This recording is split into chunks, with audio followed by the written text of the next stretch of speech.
So hello and welcome back everyone to this another beautiful wonderful sir video. We are going to continue with this chapter. जो आज का topic होगा वो है characteristics of business environment.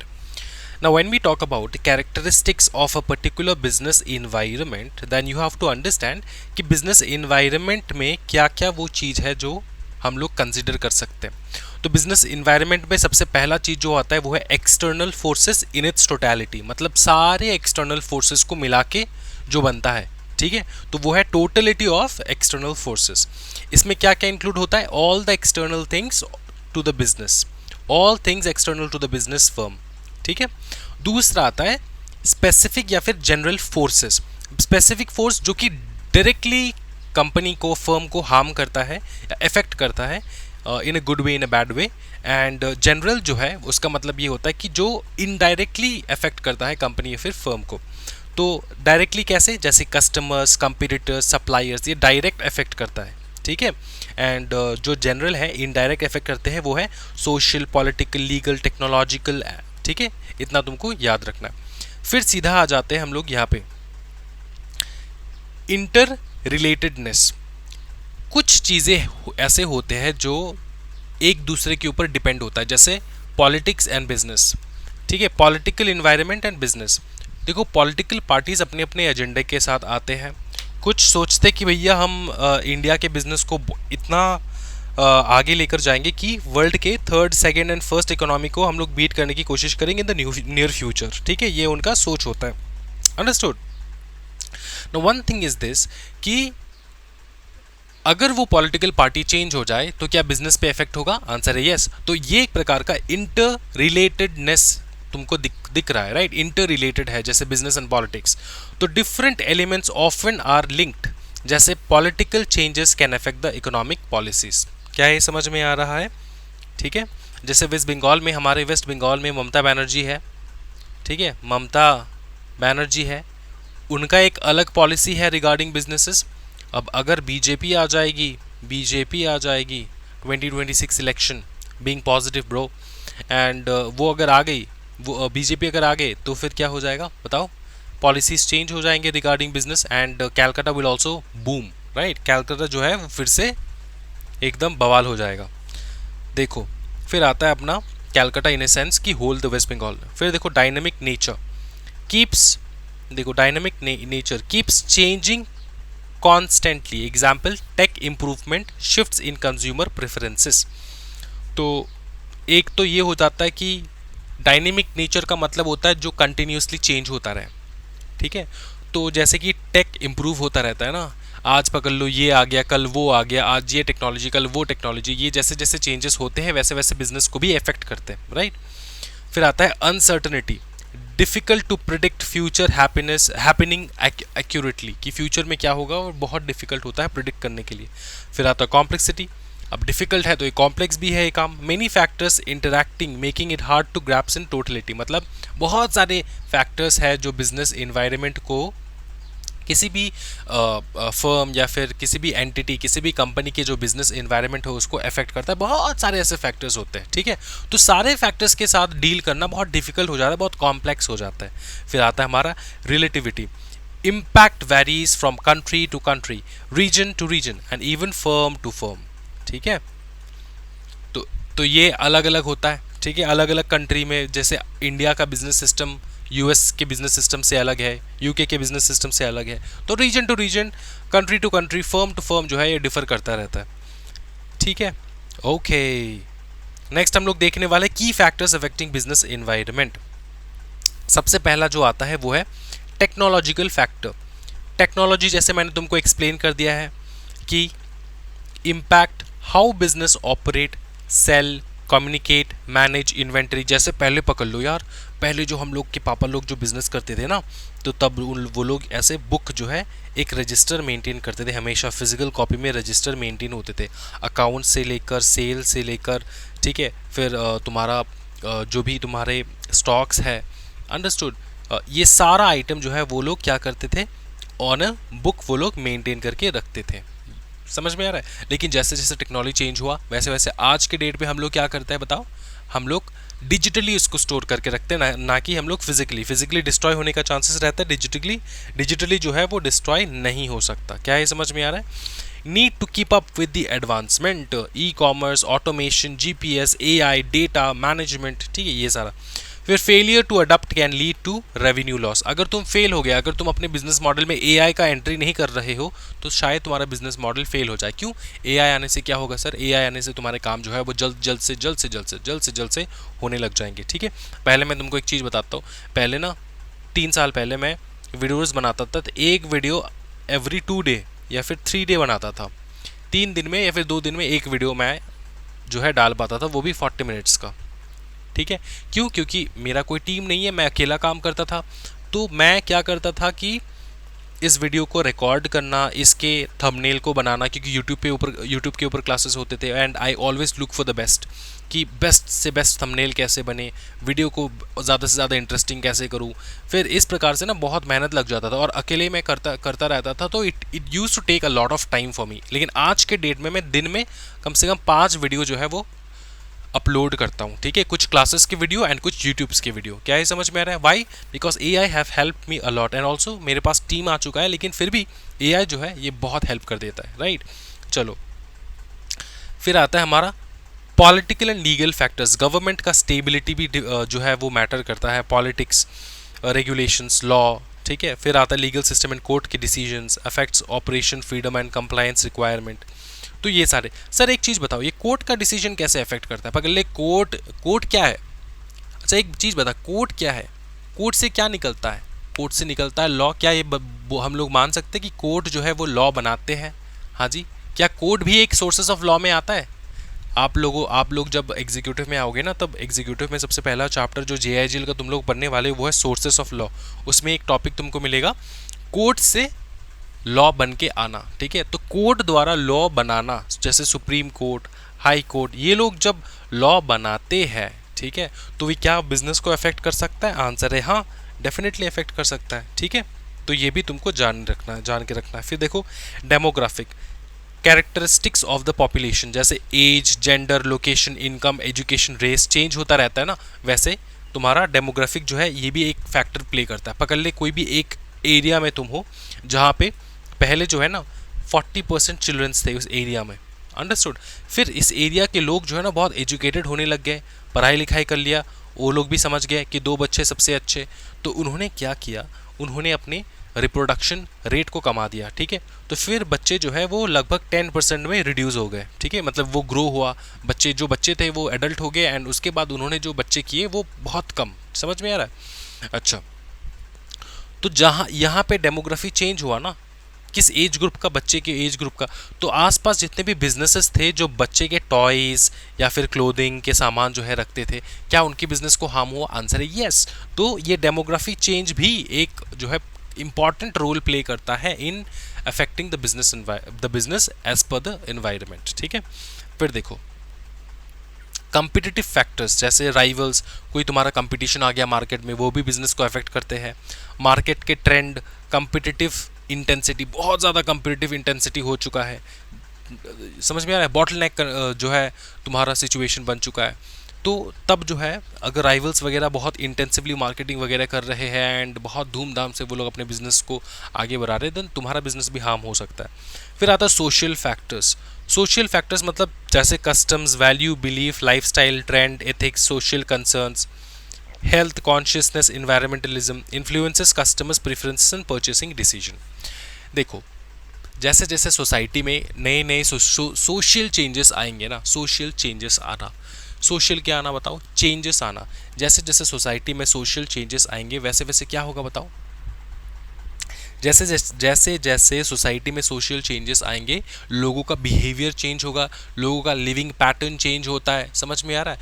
तो पकड़ ले, एक चीज़ मैं तेरे को समझाता हूँ। फॉर एग्जाम्पल एक सोसाइटी है, ठीक है, अब पहले जो है ना, पकड़ ले 2008 के बारे में बात करूँ मैं, 2008 या फिर 2009, 2010 या फिर तुम्हारा पकड़ ले 2014, 15, इस टाइम के बारे में बात कर रहा हूँ। ठीक है, इस टाइम पे ना yoga was at its peak. आज के डेट पे भी पीक पे है, लेकिन वो एकदम कंटिन्यूसली ऐसे फ्लैट था, फिर ऐसे हो गया, क्या? Yoga, the use of yoga, the doing of yoga. अब ये कैसे हुआ? कैसे हुआ? बहुत ज़्यादा जो है सोसाइटियल चेंजेस हुआ, लोग योगा करने लग गए। अब ये जो लोग योगा करने लग गए कैसे हुआ? वन मेजर इंपॉर्टेंट रोल जिसने प्ले किया था वो है रामदेव बाबा। तुमने सुना ही होगा रामदेव बाबा, बाबा जी। तो बाबा जी ने क्या किया? पूरा योगा का लहर जो है वो पूरे भारतवर्ष में एंड इवन इंटरनेशनली उन्होंने लेकर आ गए। ठीक है, तो इससे हुआ क्या? पकड़ ले कोई सोसाइटी है, इसमें पकड़ ले बहुत सारे एडल्ट्स हैं। ठीक है, एंड एडल्ट्स मतलब बहुत सारे बहुत ज़्यादा जो है ओल्डरली लोग रहते हैं। फॉर एग्जांपल पकड़ ले 20% के पॉपुलेशन जो है ना वो ओल्डर एज के लोग हैं। ठीक है, इस सोसाइटी में मिडिल एज के लोग पकड़ लो 30% है और बाकी सारे बच्चे हैं फॉर एग्जांपल। ठीक है, तो बाकी 50% बच्चे हैं, हर घर में 3 से 4 लेकर 4 बच्चे फॉर एग्जांपल। तो इतने इतने सारे लोग, ठीक है, सडनली अगर एक शिफ्ट हुआ, सोशल कल्चर में शिफ्ट हुआ कि वो लोग सुबह उठ के क्या करते थे बताओ? जिम जाते थे, लेकिन अब सुबह उठ के वो लोग योगा करने बैठ गए। तो बताओ आसपास के जो बिजनेस है, जो लोग योगा मैट सेल करते थे, योगा मैट सेल करते थे, क्या उनका सेल जो है वो इंक्रीज होगा? आंसर है यस। क्यों?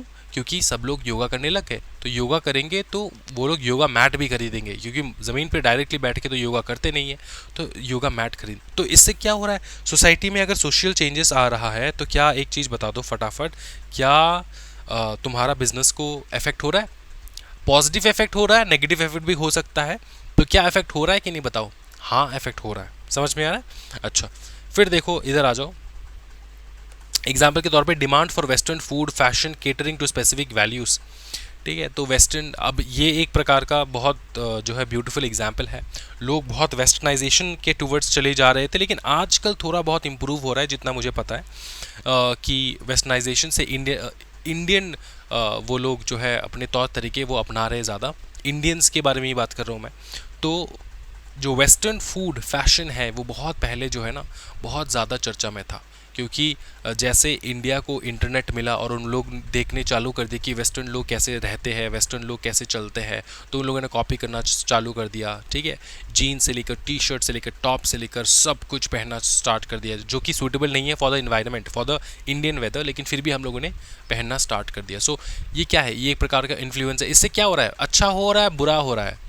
हाँ जी, अच्छा बुरा ये बिजनेस को फ़र्क नहीं पड़ रहा है। मॉरली अच्छा हो रहा है, मॉरली बुरा हो रहा है, बिजनेस को फ़र्क नहीं पड़ रहा है। अगर किसी भी चीज़ का डिमांड है, पकड़ ले स्कर्ट का डिमांड है, ठीक है, जीन्स का डिमांड है, तो ये डिमांड फुलफिल कौन कर रहा है? बिजनेस कर रहा है। तो क्या बिजनेस को इफेक्ट हो रहा है? सोसाइटी जिस राह पे चल रहा है, जिस ट्रेंड के साथ चल रहा है, उससे बिजनेस को इफेक्ट हो रहा है? आंसर है यस। बिजनेस को प्रॉफिट हो रहा है, क्योंकि ज़्यादा से ज़्यादा जीन्स का सेल हो रहा है, फिर स्कर्ट्स के सेल हो रहे हैं। तो एक टाइम तो ऐसा था कि सब लोग जीन्स पहनते थे, सब लोग, बाकी कोई कपड़े के नाम कोई किसी को पता ही नहीं था, सब लोग जीन्स पहनते थे। समझ में आ रहा है ना? अब देखो जीन्स एक्चुअली में क्या था पता है? ये जो तुम्हारा यूएस में, यूके में जो कारपेंटर्स होते हैं ना, कारपेंटर्स जो लकड़ी का काम करते थे, ठीक है, उनका ड्रेस कोड था ये जीन। समझ में आ रहा है? अच्छा, फिर देखो इधर आ जाओ, ग्लोबल फैक्टर्स, इंटरनेशनल इन्फ्लुएंस भी होता है। पकड़ ले डोनाल्ड ट्रंप ने आज इंडिया के ऊपर किसी प्रकार का सैंक्शन लगा दिया, तो क्या बिजनेसेस को दिक्कत हो सकता है? आंसर है यस। तो ये हो जाता है तुम्हारा global trends with international influences. चलो फिर आते हैं हम लोग टाइप्स ऑफ बिजनेस एनवायरनमेंट। एक आता है इंटरनल इन्वायरमेंट, दूसरा आता है एक्सटर्नल इन्वायरमेंट। ठीक है, ये हम लोग ने देख चुके हैं, इसको बार बार रीड नहीं करेंगे। टेक्नोलॉजिकल, सोशल, ठीक है, इकोनॉमिक इन्वायरमेंट, पॉलिटिकल इन्वायरमेंट, ये बार बार रीड नहीं करेंगे। इसको तुमको होमवर्क दे रहा हूँ मैं, ये घर पे बैठ के रीड करना है इस चीज़ को। ठीक है, सेम चीज़ है। अच्छा, सीधा इधर आ जाओ, micro environment at a closure look. Micro environment में कौन आ रहा है? जो डे टू डे ऑपरेशंस में काम आता है, जो डे टू डे ऑपरेशंस को अफेक्ट करता है, जैसे कि factors in the immediate vicinity of the company that affects its day-to-day operation and ability to serve customers specific to the company and industry। जैसे कि customers, competitors, employees, shareholders, suppliers, media, ये सारे क्या है? ये directly day to day conditions पे, business पे effect डालते हैं। ठीक है, सप्लायर्स ने आज सप्लाई देना बंद हो गया तो कंपनी का डे टू डे बिजनेस जो है ठप हो गया। समझ में आ रहा है, वो सही से चल नहीं पा रहा है। शेयर होल्डर्स ने अगर सारा शेयर जो है बेचना चालू कर दिया तो बिजनेस जो है उसका डे टू डे बिजनेस जो है वो तो डाउन हो जाएगा। समझ में आ रहा है। एम्प्लॉयज़ अगर काम पे नहीं आ रहे हैं, कंपटीटर्स अगर बहुत ज़्यादा राइवलरी दिखा रहे हैं, कस्टमर्स नहीं आ रहे, तो ये डायरेक्टली बिजनेस को हार्म करते, हार्म या मतलब अफेक्ट करते, हार्म नहीं कहूँगा, अफेक्ट करते। क्या करते हैं? अफेक्ट। अफेक्ट पॉजिटिव भी हो सकता है, नेगेटिव भी हो सकता है, इस बात का ध्यान रखना, ठीक है। अच्छा, ये हो चुका है। ओके, ये आता है तुम्हारा माइक्रो इन्वायरमेंट में, जो तुम्हारे डायरेक्टली, याद रखना, directly day to day operations को अफेक्ट करता है, ठीक है। अच्छा, ease of doing business in India, इसके लिए तो भैया गवर्नमेंट ने बहुत सारे रिफॉर्म्स लेकर आए हैं। जैसे कि हम लोग यहाँ पे देखेंगे, एक एक करके देखेंगे। देख लेता हूँ मैं यहाँ पे लिखा है कि नहीं। हाँ, सीधा यहाँ से स्टार्ट करो। सबसे पहला इनिशिएटिव जो तुम्हारे एग्जामिनेशन के लिए इंपॉर्टेंट है वो है मेक इन इंडिया इनिशिएटिव। इससे हुआ क्या? ये एम करता है to boost manufacturing inside India, attracts FDI. FDI मतलब फॉरेन डायरेक्ट इन्वेस्टमेंट। क्या बताओ? फॉरेन डायरेक्ट इन्वेस्टमेंट मतलब बाहर देश के लोग आकर इंडिया में इन्वेस्ट कर रहे हैं। फॉस्टर करता है इनोवेशन, ठीक है, मतलब फॉस्टर का मतलब होता है तुम्हारा एनकरेज करता है innovation, skills development and simplify business processes partly by improving EODB. EODB का मतलब होता है क्या बताओ? Ease of doing business. क्या बताओ? Ease of doing business. दोस्तों क्या है, समझ में आ रहा है आपको? ओके, ठीक है। इस इंडिया का रैंक देखो, पहले क्या था अब क्या है। Rank improved significantly. 2016 में 130th पोजीशन पे था इंडिया, आज के डेट पे 63rd 2019 में आ चुका है आउट ऑफ 1920, और आज जो है 2025 में ये और इंक्रीज हो चुका है। अच्छा, फिर देखो फॉरकास्टेड रैंक 10th फॉर 23-27 का पीरियड, तो ये फॉरकास्टेड रैंक की ऑल ओवर वर्ल्ड में 10th लार्जेस्ट मैन्युफैक्चरर जो है बन के दिखाएगा इंडिया, ठीक है। फिर देखो, ठीक है, सीधा इधर आ जाओ। गवर्नमेंट रिफॉर्म्स जैसे कि BRAPs, business reform action plan, district reform plan, focus area. देखो, ये जो बिजनेस रिफॉर्म एक्शन प्लान है ये किस लिए है? टू रिफॉर्म बिजनेसेस, बिजनेस को बेटर करने के लिए, बिजनेस को और ज़्यादा प्रोमोट करने के लिए। अच्छा, DPIIT initiative for states UT to implement reforms across various parameters, जैसे single window system, online permits. तुमको ना ये डायरेक्टली नहीं पढ़ना है क्योंकि इसके बारे में ज़्यादा बताया नहीं गया है, तुमको सिर्फ ये याद रखना है कि इससे हुआ क्या, ब्रैप से हुआ क्या, बिजनेस रिफॉर्म एक्शन प्लान से हुआ क्या, what is the motive, what is the focus area over here, simplifying, rationalizing licenses, risk-based inspections, and simplifying returns, digitizing processes, reducing compliance burden। Simple चीज, तो तेरे को यही याद रखना है कि ब्रैप से हुआ क्या है। ब्रैप से हुआ ये है कि बिजनेस करने में जो जितने भी सारे फैक्टर्स होते हैं ना, जैसे तुम्हारा पकड़ लो कंप्लायंस, तुमको बहुत ज़्यादा कंप्लायंस करना पड़ता है, तो उसको सिंप्लीफाई कर दिया गया है। इंडिया में ज़्यादातर लोग बिजनेस इसलिए नहीं करना चाहते क्योंकि कंप्लायंस बहुत डिफिकल्ट हो जाता है इंडिया में। इसका मतलब ये होता है कि compliance is very difficult and very complex is India, बहुत सारे कंप्लायंसेस देखने पड़ते हैं, तो उसको इम्प्रूव करने के लिए लेकर आए हैं ब्रैप्स। क्या ये समझ में आ चुका है दोस्तों? ओके, फिर सीधा आ जाओ, जैसे कि टैक्स के रिफॉर्म्स हुआ, जीएसटी का इम्प्लीमेंटेशन, पहले बहुत सारे टैक्स थे, आज सबको मिला के जीएसटी, ठीक है। कंस्ट्रक्शन का परमिट मिलना, इंस्पेक्शन के रिफॉर्म्स, जुडिशियल रिफॉर्म्स। चलो, जुडिशियल रिफॉर्म्स मतलब special commercial courts and benches. इसका मतलब ये होता है कि देखो, इंडिया में ना अगर कोर्ट कचहरी का केस जो है वो बहुत ज़्यादा बढ़ जा रहा है और ये सोल्यूशन नहीं निकल रहा है, जजेस कम है, कोर्ट्स कम है, तो इससे क्या होता है, बिजनेसेस रुक जाते हैं क्योंकि कॉन्फ्लिक्ट में है बिजनेसेस, ठीक है, उसके लिटिगेशन चल रहा है, तो इसलिए क्या किया जाता है, ज़्यादा से ज़्यादा कमर्शियल कोर्ट बनाओ, ज़्यादा से ज़्यादा कमर्शियल जजेस बिठाओ। समझ में आ रहा है? जो कि ये पूरा प्रोसेस को अच्छे से देख कर देंगे, राइट। तो जुडिशियल रिफॉर्म्स लाना बहुत इंपॉर्टेंट है आज के डेट में। जुडिशियल रिफॉर्म्स में अगर मैं बात करूं तो सुप्रीम कोर्ट तक का जुडिशियल रिफॉर्म लाना इज़ वेरी इंपॉर्टेंट। मेरे को एक चीज़ बहुत बहुत ज़्यादा खटकता है और मेरे को हजम नहीं हो पाता, एक चीज़ समझ में आ रहा है, एक चीज़ मेरे को एकदम हजम नहीं हो पाता। इंडिया का फर्स्ट पर्सन बता दो कौन है? हाँ जी, प्रेसिडेंट। क्या इंडिया का सुप्रीम कोर्ट प्रेसिडेंट से बड़ा होता है? इसका आंसर है नो, ठीक है। ये प्रैक्टिकली आंसर नो मैं इसलिए बता रहा हूँ क्योंकि इट इज़ रिटन, ठीक है, कि प्रेसिडेंट जो है इसका पावर सुप्रीम होता है किसी भी कंट्री में।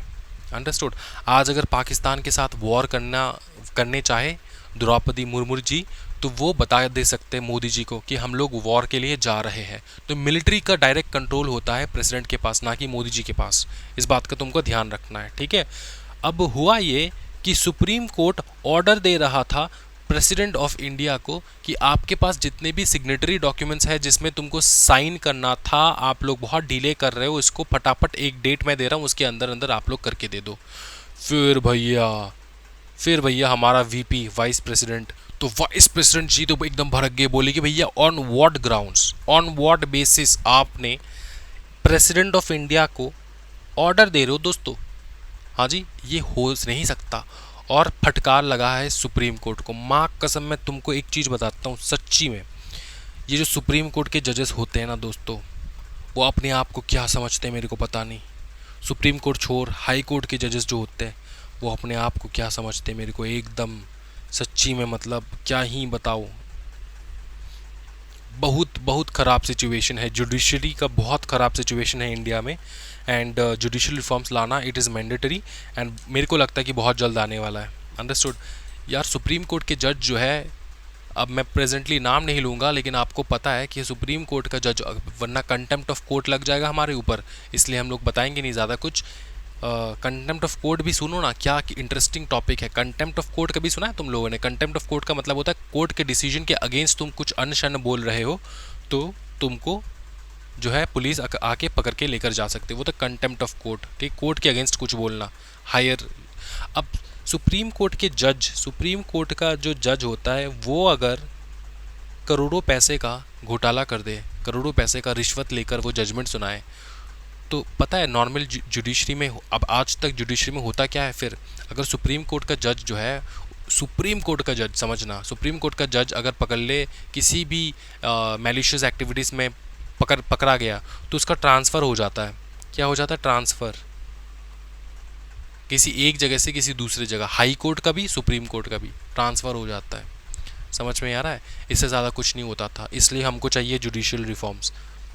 समझ में आ रहा है? ओके। फिर देखो, trade and auxiliaries to trade. लेकिन एक चीज़ तो एकदम सही है दोस्तों कि हम लोग सुप्रीम कोर्ट के ऊपर हम लोग उसको विश्वास करना ही होगा, because that is the highest authority.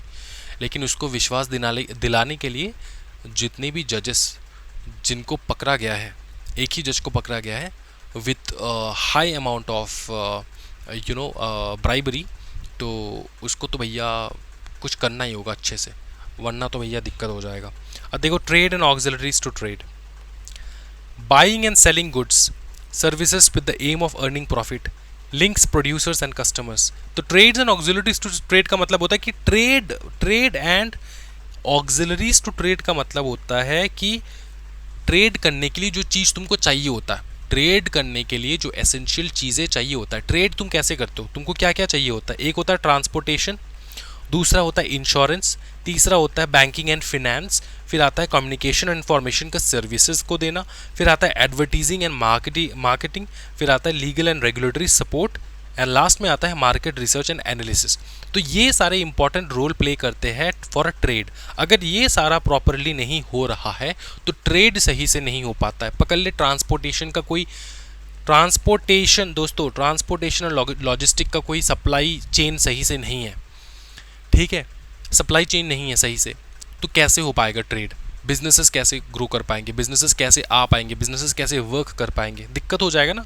तो इसी हिसाब से insurance, banking, communication, information service, advertising, marketing, legal and regulatory support, market research and analysis, ये भी एक इंपॉर्टेंट रोल प्ले करता है इन ट्रेड, ठीक है। यही तुमको याद रखना है। अच्छा, फिर सीधा इधर आ जाओ, बस खत्म, यहीं पे तुम्हारा चैप्टर खत्म हो जाता है, ये वाला चैप्टर। ये कुछ प्रैक्टिस के क्वेश्चंस है, मैंने डाल रखा है, इसको प्रैक्टिस कर लेना है, ठीक है। इसके एमसीक्यूज मैं डाल दूंगा हमारे यूट्यूब चैनल के, नहीं टेलीग्राम चैनल के ऊपर, तो ज़रूर टेलीग्राम चैनल ज्वाइन कर लेना, अचीवर्स बैच। एंड आज का वीडियो यहीं तक एंड करते हैं, इस चैप्टर को हम लोग यहीं पे खत्म कर रहे हैं। Thank you so much everyone, happy learning guys, take care, bye bye and जय हिंद। किसी भी प्रकार का डाउट है तो कमेंट सेक्शन जिंदाबाद।